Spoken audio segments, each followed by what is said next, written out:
Hello guys, today I want to show you how to get the April Fool's notifications back. First, what you need to do is download Better Discord, link is in the description. After you did that, you go to your settings and look if the Better Discord is down there. If it is, you did everything right.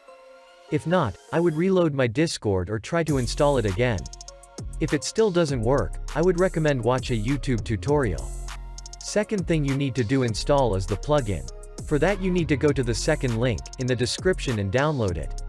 Don't be afraid of the virus warning in Chrome. It is just it could have potentially a virus. Also almost at every plugin Chrome shows that. If you are not sure, then go to Virus Total and drag the file to this site. And it shows you that 0 of that recognize the file as a virus. So, it's safe. Now you need to put the plugin from the download path into the plugin path of Better Discord. Now to the last step, you go and search April Fools, and select Treatment 1. Now go to Notifications and select the sound pack you want. And you are done. I am doing next video how to get Discord Nitro for free and you don't want to miss that. So, subscribe and turn on the notification bell, and goodbye for today.